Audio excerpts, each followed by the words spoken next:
Okay, so in this chapter, we'll study biological applications of pressure and properties of fluids. So we'll look at pressure in various parts of the body, and here's a table. So, and these are gauge pressures. So this is pressure in blood pressure in various systems in adults. The systolic pressure, which is the maximum pressure, normal range is between 100 to 140 millimeters of mercury. And the diastolic pressure, which is minimum in adults, is 60 to 90 millimeters of mercury. And these are some of the other pressure ranges. Okay, so we in venules, in the venous blood pressure is 8 to 15 millimeters of mercury. In veins, it's 4 to 8 millimeters of mercury, and we'll see details of all of this. Capillary blood pressure in the arterial real end is 35 millimeters. In the venial end is 15 millimeters. And the blood pressure in your bladder is between 0 and 25 millimeters of mercury, 0 when it's empty, and 25 millimeters when it's full. The bladder is full. And once the bladder is full, the body enhances the sensation of wanting to go to the bathroom by increasing the pressure in the bladder to about 110 millimeters of mercury. Okay. In your eye, the pressure is between 12 and the normal pressure is between 12 and 24 millimeters of mercury. This is the pressure in your GI tract, and we'll study and look at this. In the intrathoracic region, there's a negative pressure. This is to prevent the lungs from collapsing, and we'll look at that. So pressure is an important indicator of good health. Whenever pressure differs significantly from these typical values, there's a problem. Okay, so one of the first diagnostic things that the medical industry does is pressure measurement is one of the most important diagnostic tools in medicine. All right, so now the topic is not sequenced like this in your book, but we'll study the cardiovascular system first. Okay. So your heart is a pump. Okay. And the cardiovascular system consists of two pumps, the right and the left side of the heart. So the right side of the heart is a pump and the left side is a pump. The right side sends the blood to the lungs to be oxygenated, and when that blood returns to the heart, it returns to the left side of the heart, and the left side of the heart pumps the oxygenated blood to the rest of the body. Okay, the ventricles are the main pumps. The atria are reservoirs. Okay. So the purpose of any pump is to create pressure in a fluid, usually by exerting a force directly on the fluid. The right side of the heart pumps blood through the lungs to the left side. So the right side, this is blood from the body that has been depleted with oxygen comes back to the right atria, which sends it to the right ventricle, and the right ventricle sends it to the lungs. This blood gets oxygenated in the lungs, and then comes back to the via the pulmonary veins to the left atrium. And this blood is transferred to the left ventricle, from where it's pumped to the rest of the body. Okay, so that's the cycle. The right side of the heart pumps blood through the lungs to the left side of the heart. The left side of the heart pumps blood to the rest of the circulatory system. Returning to the right side, it goes through the rest of the body and then comes back to the right side, where the process begins again. the atria are reservoirs for the ventricles, which are the main pumps. So the ventricles are the main pumps. Okay.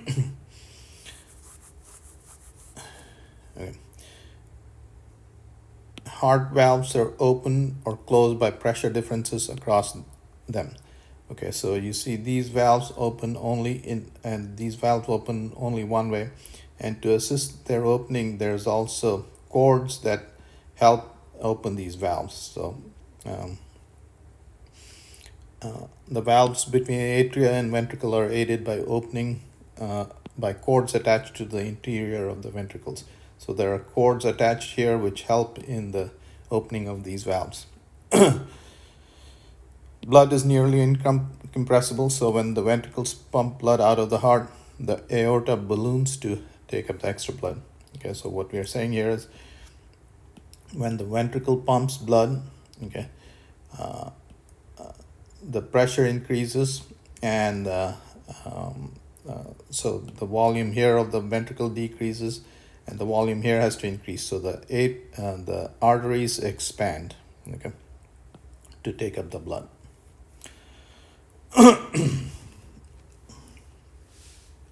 So the major features of the circulatory system are the two sides of the heart, the lungs, where the blood is oxygenated, the arteries, arterioles, capillary beds, and veins and venules and veins. Blood is pumped into the aorta, the largest artery in the body. So there is the aorta. Okay, so from the left ventricle, the blood is pumped into the aorta. And the aorta branches into major arteries. So the aorta branches into major arteries. Well, it branches into arteries and so on. Okay,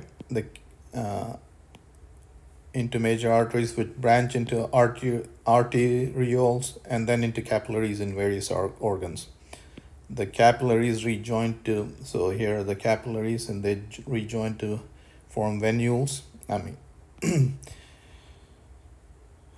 And which join to form the major veins, returning blood to the right atrium. So here's oxygenated blood sent to the body. Once the oxygen is depleted, it comes back to the heart, and this blood is sent to the lungs where it gets oxygenated again, then comes back to the left heart, and then it's sent back to the body. So that's the circulatory pattern. Okay. So you send oxygenated blood to the body, the oxygen is used up, and the blood with depleted oxygen comes back to the lungs, to the heart, where it's sent to the lungs, and that cycle starts over again. Okay, so if you measure the blood pressure in one of the major arteries, this is the pressure pattern. Okay, so this is the systolic pressure, and there's the diastolic pressure. Okay. Shown is the graph of the blood pressure versus time in one of the major arteries. So you can take any one of the major arteries. The maximum and minimum pressure are systolic and diastolic pressures. The diastolic pressure is due to the elasticity of the arteries. So the minimum pressure is because of the elasticity of the arteries, meaning think of them as sort of made of rubber band, and that's what's applying the pressure to the blood. The rebound between contractions of the heart typically maintains a minimum pressure of 80 millimeters of mercury. So there is the diastolic pressure. So here's what the heart does. Okay, so the left ventricle applies provides a pressure of about 120 millimeters of mercury. Okay, and you see for fluid to flow, okay, for fluid to flow through a pipe, you have to maintain a pressure difference. There is the high pressure, here is the low pressure, and the flow rate is equal to pressure difference, which is high pressure minus low pressure. Okay, divided by the resistance. Again, the resistance arises because of friction or viscosity of the fluid, and there's other factors. So the resistance arises because of viscosity. Eta is viscosity, and it's very strongly dependent on the radius of the tube. Okay. Larger the radius of the tube, lower the pressure. Okay. So that's one of the ways of controlling flow rate in your body. You don't want to change too much pressure because that costs a lot of energy. Okay. And if you want to decrease flow rate, you can increase resistance. You can increase resistance by decreasing the radius of the blood vessel. So if you constrict the blood vessel, radius decreases, resistance increases. Increased resistance give you lower flow rate.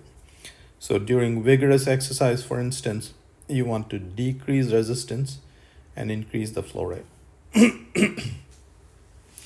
And again, if you want fluid to flow through a tube, you have to maintain a pressure difference. Oops. Okay, so this is pressure difference divided by the radius. Okay, so unless you have pressure difference, you won't have a flow rate. So you see the blood is flowing like that. The pressure has dropped to 35 millimeters of mercury by the time it gets to the capillaries, and on the venules end it's 15 millimeters of mercury, and you see that the blood flowing is in the direction in which the pressure is decreasing, and by the time it gets to the right atria, the pressure has dropped to 4 millimeters of mercury, and then the right ventricle sends the blood to the lungs at 25 millimeters of mercury. When it comes out of the lungs, it's 8 millimeters of mercury, which comes to the left atrium. And then the left ventricle sends out this blood at 120 millimeters of pressure. Okay. So again, we will be interested in the flow rate of the fluid, which depends on the pressure difference. Okay. So you want to increase flow rate, you can increase the pressure difference. Or reduce the resistance, and the resistance is given by that. And this formula works when the flow is laminar. Okay, so these pressures will be important. And like we said at the outset, if these pressures are not within range, that means there's a problem. Okay, so again, pressures in your bodies are, in various parts of your body are extremely important. There's only a small pressure drop in the venous system from the capillaries back to the heart. You see there's only a 11 millimeter of mercury pressure drop, whereas in the arteries from the heart to the capillaries, there's 85 millimeters of pressure drop. Here it's only 11 millimeters of pressure drop. The right side of the heart, this is because the two major veins returning blood to the right side of the heart are each larger than the aorta. These blood vessels are larger than the aorta. Okay. The right side of the heart increases blood pressure to pump blood through the lungs. So you increase blood pressure here, so blood is entering at 4 millimeters of mercury, and when you pump this blood to the lungs, you've increased it to 25 millimeters of mercury. Okay, so the lung resistance reduces the pressure again before the blood enters the left side of the heart. So the resistance in the lungs reduces the pressure from 25 millimeters of mercury to 8 millimeters of mercury.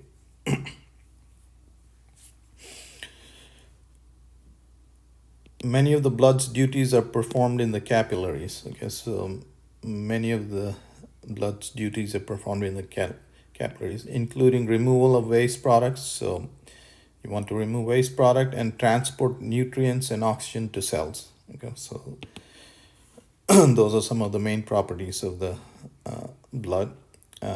Capillaries are 5 to 20 micrometers in diameter. The process of diffusion, osmosis, dialysis, and active transport are in action through capillary walls.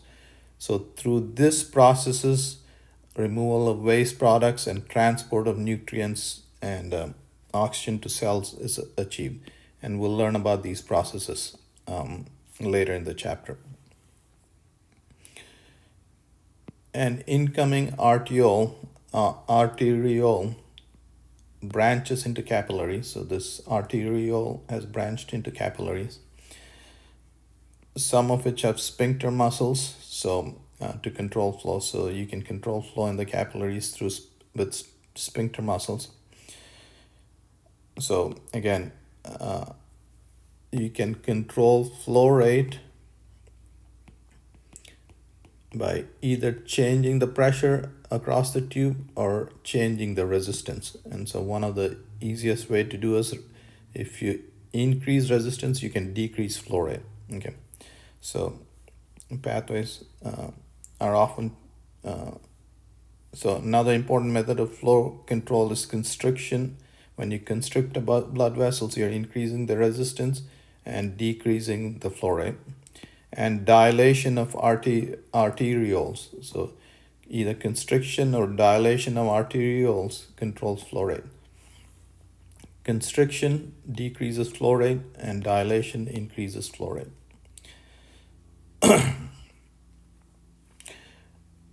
So pathways through capillary beds are often tortuous and interwoven, giving the body considerable latitude in determining how blood flows to which organs. Most capillaries are 50 to 100 times longer than their diameter.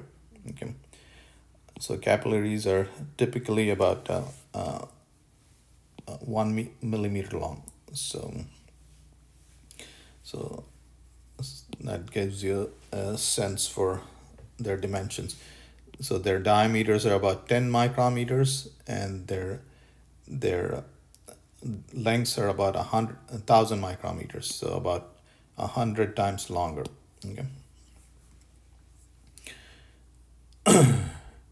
So velocity of blood is much greater in the major arteries. So in here, the blood is flowing about a foot a second.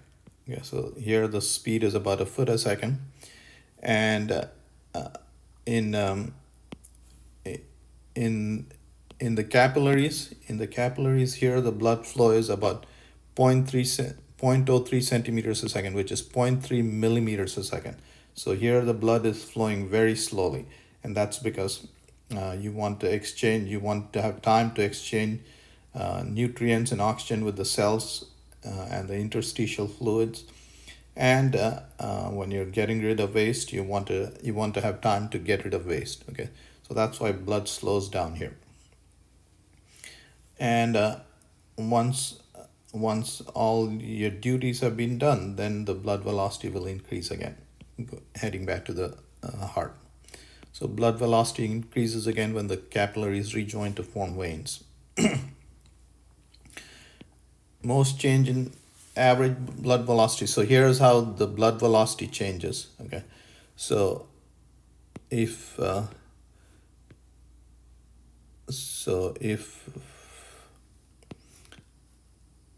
the area of a tube increases, and you can increase the area of a tube by branching. So let's say velocity at this location plus the area at this location, and velocity at this location. Okay, we'll simplify this. Okay, so if this blood vessel expands, V2 A2. Okay, so the flow rate is given by the area of cross section times the speed. Okay, so if the area increases, the speed will decrease, since the flow rate is the same amount of blood flows here and there. Okay, so if the area of cross section increases, the speed decreases. So we have A1 V1 equal to A2 V2. So If the area increases, the speed decreases at that location. And the body increases this area by branching this blood vessels into many, many capillaries. And you can see that, so this is 1,000 times slower. So the blood is flowing 1,000 times slower in the capillaries than in the major arteries. Okay, and so since it's flowing 1,000 times slower, the area has increased. Area of cross section has increased by 1,000 times. Okay, so the areas, if you add up all the areas across the capillaries, that's 1,000 times greater than that. So most changes in average blood velocity other than those produced by the heart are due to changes in cross-sectional area. So most of the velocity changes because of change in cross-sectional area. So the aorta branches into major arteries, each of which has a smaller cross-sectional area, but whose combined area is larger than the area of the aorta. So again, the cross-section area here, and if you add up all the cross-sectional area of all the capillaries in your body, that's 1,000 times greater than that, roughly. Okay, and that accounts for this velocity change. So like we said, velocity in the capillaries is about 0.3 millimeters a second, and that's to allow for exchange of nutrients and exchange of all the materials that need to be exchanged. It's necessary to have a low blood velocity in the capillaries and to have many capillaries to have an effective exchange of substance between blood and interstitial regions by diffusion and related slow processes. Okay, so the diffusion process, which is how you exchange material, is slow, relatively slow, and so the blood has to flow slowly. The human body is about 10 billion capillaries, giving a capillary every few cells on the average. Yeah, so actually, so you have a capillary for several hundred cells. Okay. The human body is about 30 trillion cells. Okay. So you can look this up. The human body has about 13 trillion cells. Okay, so this ends up being about, since 10 billion capillaries, that's about 3,000 cells per capillary. Okay, your muscles also can act as pumps, and assist in returning blood to the heart. The return of blood to the heart through the veins is aided by the contraction of skeletal muscles, especially in the extremities. So here in your legs, these large veins are helped. So blood flow back to the heart is helped by these skeletal muscles. When the skeletal muscles contract, they squeeze these veins and the blood flows towards the heart. Blood backflow is prevented by these one-way valves. These valves only open that way, accommodate blood flow toward the heart. The backflow is prevented because the way the valves close.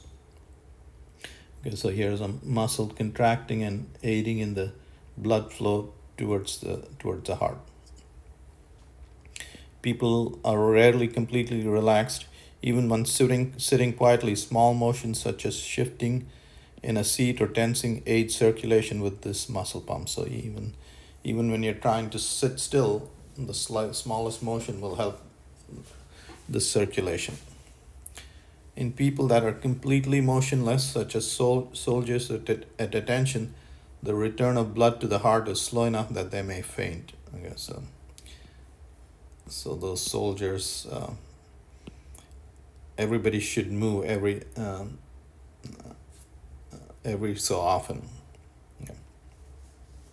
So what's the role of gravity in the circulatory system? So here's the heart, and as long as you're talking about wide blood vessels, broad blood vessels, the pressure here is lower than the pressure here. So because the blood is having to rise and the pressure is decreased by this amount there, that's the density of the blood, that's the acceleration due to gravity, and that's the height. Okay, that's the height it has risen to. So if the blood rises, when the blood rises through a large blood vessel, the blood pressure at the heart has reduced by that much. All right, and conversely, at the bottom, the blood pressure is increased by that much. Okay, so again, this is the density of the blood, acceleration due to gravity times the height. Okay. In the circulatory system, it's convenient to measure the depth or height of the fluid relative to the heart. So here's the heart, which is your main pump, and you're measuring blood pressure relative to the heart. Okay. The pressure drops due to resistance is negligibly small in major arteries. Okay. So pressure drop due to resistance is, okay, if there's friction in the fluid, there's resistance in the fluid, you have a pressure drop because of that as well. Okay, so this is the pressure drop due to gravity. So in large blood vessels, the pressure drop due to resistance is negligible. For a standing person, pressure in major arteries, okay, large blood vessels, increases below the heart, and decreases above the heart. If pressure in the major arteries in the heart, in the head, drops too low, so by the time the blood gets to the head, if this pressure is too low, you can potentially faint. So how do we regulate flow of blood? Again, flow rate is Q is pressure difference across a blood vessel divided by its resistance. Okay, so pressure difference P2 minus P1, delta P, pressure difference is P2 minus P1. And if you want a flow rate in this direction, this pressure has to be higher than that pressure. So pressure difference divided by the resistance. Okay. And resistance for laminar flow is given by that again. Eta is the viscosity, L is the length of the tube. Okay, so we have seen this expression several times. And R is the radius of the vessel. Okay, eta is the viscosity. Okay, so you see resistance is very sensitive to the radius. Okay, so if you reduce the radius, resistance increases. So if you, and this makes sense, if you want to reduce flow rate, you just narrow the blood vessel. Okay, if you reduce the radius, you increase resistance and decrease flow rate. Yeah. It is not surprising that the body adjusts blood flow by changing vessel radii. Most vasodilation and vasoconstriction take place in the small arteries and arterioles, with some occurring in those capillaries that have sphincters. The arteries supply the intestines are dilated following a large meal. So blood supply to the intestines, we saw that in a previous chapter, can be increased by a factor of 5. So after a large meal, there's about 5 times more blood flowing to your intestines, and that is done. You increase the flow rate by a factor of 5 rate by decreasing the resistance mainly, and the resistance is decreased by increasing the radius of the blood vessel by about 50%, and we saw that in the last chapter. Sometimes drugs can also induce vasodilation or vasoconstriction. Okay. For example, a local anesthetic may be administered with a vasoconstrictor, something that narrows the blood vessels to reduce blood flow and prolong the time the anesthetic remains in place. Okay, so you can use all kinds of tricks. Flow regulation is flow is also adjusted by changes in arterial blood pressure, while venous blood pressure remains constant. Okay, so you can adjust flow rate by increasing the pressure also across the tube. Okay. Okay, so you have two things in your control to adjust flow rate: blood pressure changes and resistance. Okay. So this is by pumping harder. This is by either dilating or constricting the blood vessels. So during strenuous exercise, blood flow may quadruple with a 50% increase in arterial blood pressure and significant vasodilation of the arterial system. Okay, so again, flow rate is pressure divided by that. So during strenuous exercise, when you want to increase flow rate, you increase the pressure difference, and then you also dilate the blood vessel. So you increase the diameter, but thereby decreasing the resistance, and then you increase. So okay, you increase this and you decrease this, thereby increasing the flow rate. Okay. High blood pressure can of course be dangerous, so you don't want to do that too much. Okay. By the way, so 50% increase in arterial blood pressure and significant vasodilation of the arterial system through the body. Athletic conditioning makes vasodilation more effective. So good athletes are able to dilate their blood vessels more easily, thereby decreasing the resistance more than non-athletes, and so they don't have to increase the pressure as much. More effective, and blood pressure increases need not be as great. High blood pressure can be dangerous. It can rupture vessel walls, perhaps causing a stroke or heart attack. Furthermore, the heart may exert more force to create high blood pressure and is strained. Okay, so if you have to maintain high blood pressure, you can cause damage to your circulatory system, and then you have to work harder too. So it comes at a cost. High blood pressure often occurs with aging and may be designed to maintain flow in vessels narrowed by plaque. Okay, so arteriosclerosis. So this high blood pressure may be a body's natural response to arteriosclerosis as we age. Paussy's law does not quantitatively describe blood flow very accurately. So this is Paussy's law for resistance. Okay, so if you put that expression in, so flow rate is equal to change in pressure divided by 8 eta L 4 pi r squared. This is Paussy's law. Okay, that's change in pressure divided by resistance. So blood is not ideal and second walls are not rigid. So Paussy's law applies under those conditions, but this is a very good approximation. Nevertheless, Paussy's law is widely applied to blood flow and does give a good qualitative description of dependence of flow on radius and viscosity. So this gives you a good sense, good qualitative description.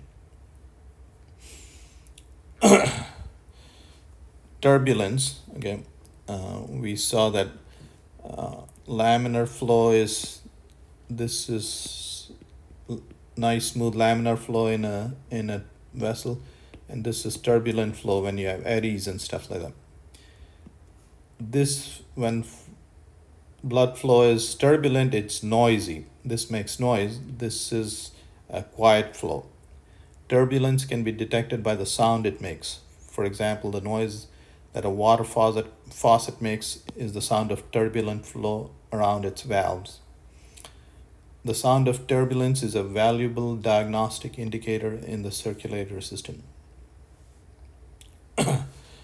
Turbulence in the heart, major arteries, and veins is easily detected by a stethoscope.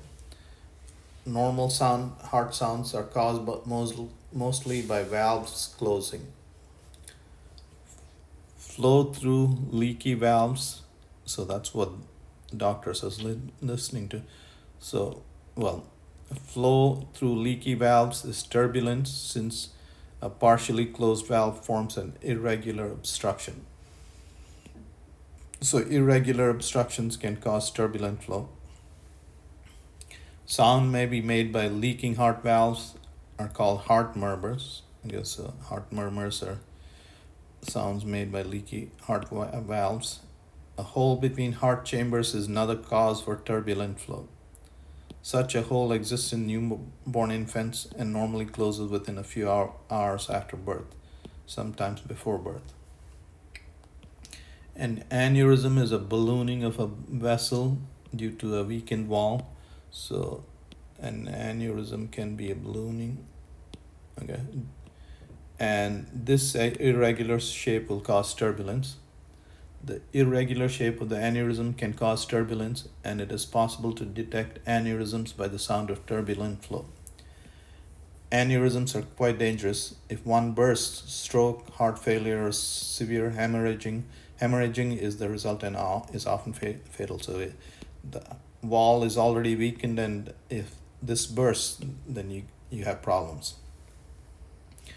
Arteriosclerosis also causes audible turbulence. So if you have plaque deposits, okay, and since the blood vessel narrowed, the blood speeds up, and that can cause turbulence. So faster flow you saw can cause turbulence. So arteriosclerosis can also cause audible turbulence. Turbulence is used to make common blood pressure measurements. So we saw this in the last chapter. When you're making blood pressure measurements, you put a cuff around a blood vessel and start applying pressure, and when the applied pressure is larger than the pressure that the heart supplies, then the blood vessel will collapse, stopping the blood flow. Systolic pressure is measured by noting the cuff pressure when the flow first resumes as the pressure in the cuff is lowered. Okay, so what you do is you make the blood vessel collapse by applying a large pressure, and then slowly decrease the pressure, and when the blood vessel reopens and flow starts again. So when flow resumes and the pressure in the cuff is lowered, that is the systolic pressure. Systolic pressure is when the flow resumes. The first flow is turbulent, and so that's how you know. That's how you detect a resumption of flow. The cuff pressure is then reduced until there is flow during all parts of the cycle. Flow remains turbulent because the artery is partially constricted. So that's how you measure diastolic pressure. All right, now we'll talk about the tension in the blood vessel walls. Okay, and this is given by Laplace's law. So we've seen something like this before. Okay. So when you have a spherical bubble, the pressure inside is given by 4 times the surface tension divided by the radius of the bubble. But for a tubular thing, the pressure inside and the tension in the tube, gamma, are related, and the radius, gamma and r, are related like that. So gamma divided by r is the pressure. So there's a factor of difference of 4. This is for a spherical one, this is for a cylindrical tube. Okay. And this is known as Laplace's law. Okay. The relationship between pressure, radius of the tube, and the tension in the in the walls. So how thick must the walls of a tube be to withstand fluid pressure? Yeah.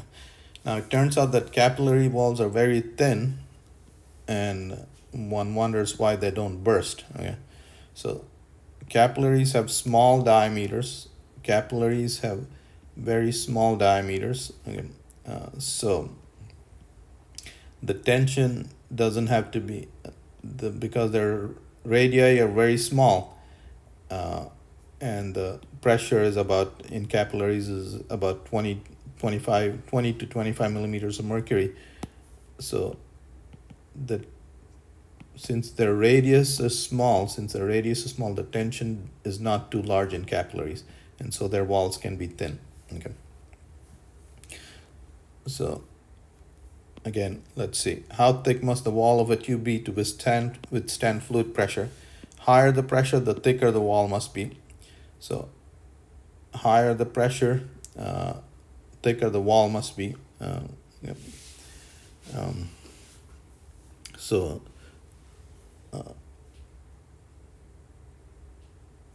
okay, so higher the pressure to withstand fluid pressure. So obviously, higher the pressure, the thicker the wall must be. But smaller diameter tubes, such as capillaries, have thinner walls than might be expected. Blood pressure averages about 25 millimeters of mercury in the capillaries, and 100 millimeters in the aorta, in the larger. So why is then the aorta has much rather thick walls? Again, so aortas have thick walls. About 2 millimeter thick walls, while the capillary walls are only about 0.5 times 10 to the minus 5 centimeters thick.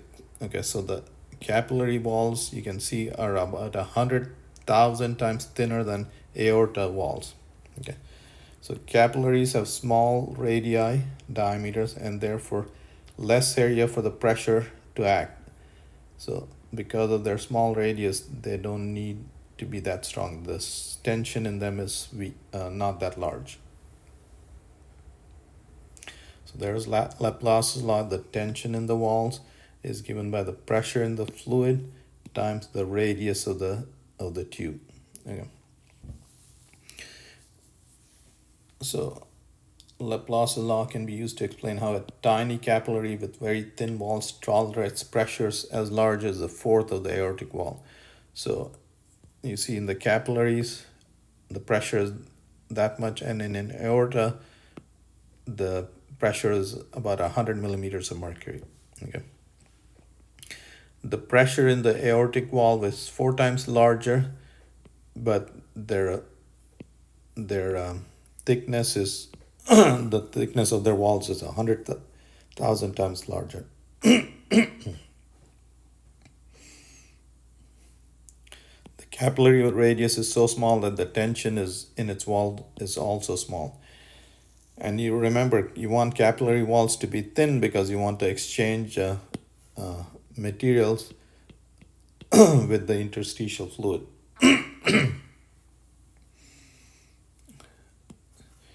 All right, here's another place where Laplace's law can be applied. Okay, so this is the right ventricle, this is the left ventricle. And you can see that the radius of the left ventricle is much smaller than sort of the radius of the right ventricle, if you think of this as a circular tube. Okay, and here's why this is true. So pressure is the tension divided by the radius. The tension divided by the radius. In the left ventricle, because the radius is small, the pressure created by the left ventricle is much higher, and you need that. So here is the pressures. So you see the left ventricle creates much higher pressure because that blood has to go all around the body, and okay, so the left ventricle is much smaller than the right ventricle. Again, the pressure is tension divided by the radius. Okay, I'll write radius like this. So tension divided by the radius. So the left ventricle radius is much smaller, creating a higher pressure. The right ventricle radius is much larger, creating a lower pressure. You don't want too much pressure going into the lungs. Okay.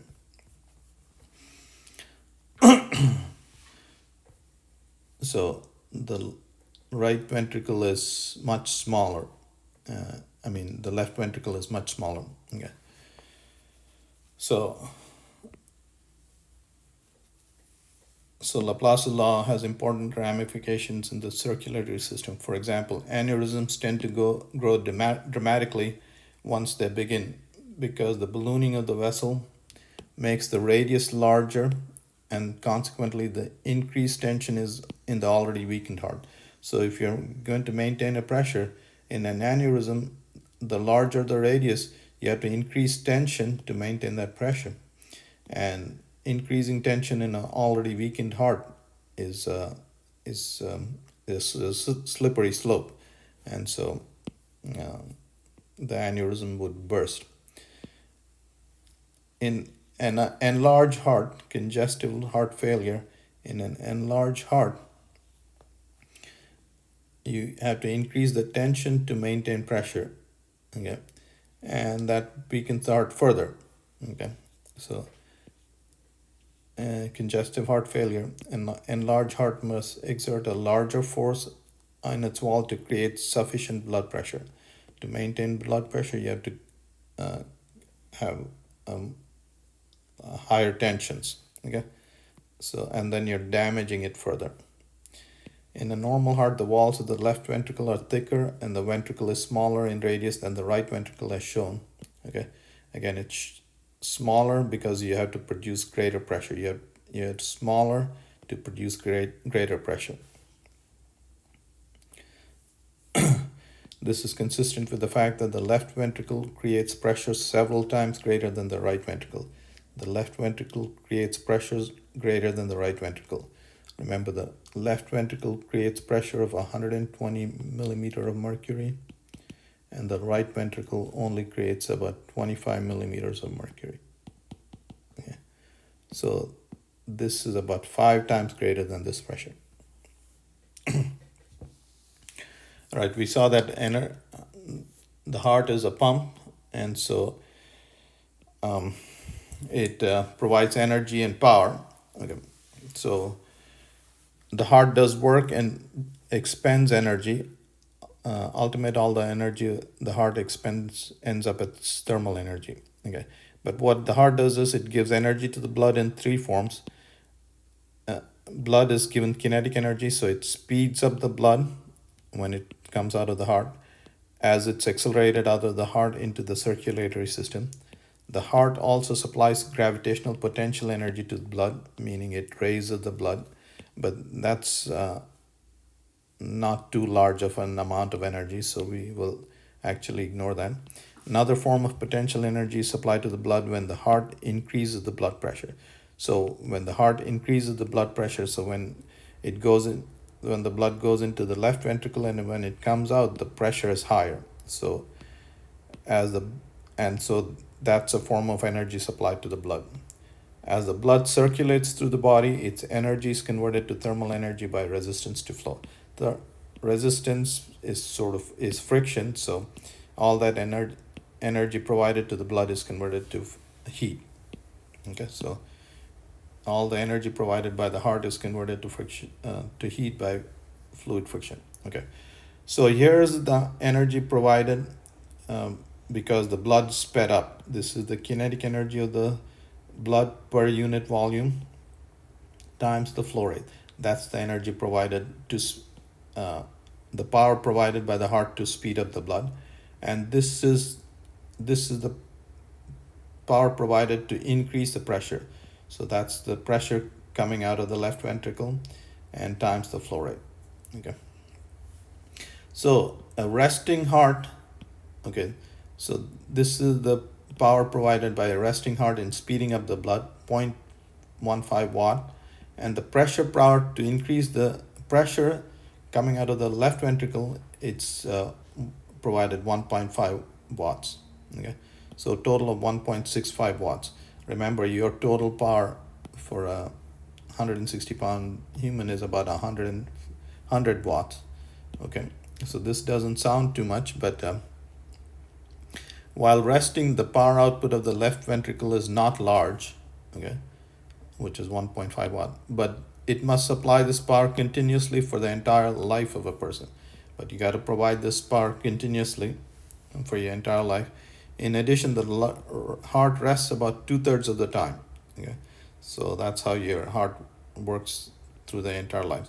Okay, so for every second, 2/3 of a second, it's resting and it's working 1/3 of the time. So the actual power output while the left ventricle is contracting is about 5 watts. Okay, so it's 3 times that. And of course, when you're exercising, the total power output of the heart has gone up to about 20 watts.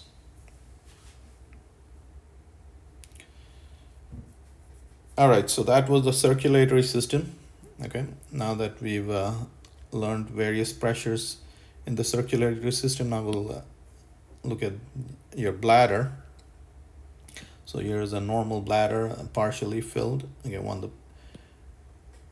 when the bladder completely fills, so the pressure in a partially filled bladder is about less than 25 millimeters of mercury.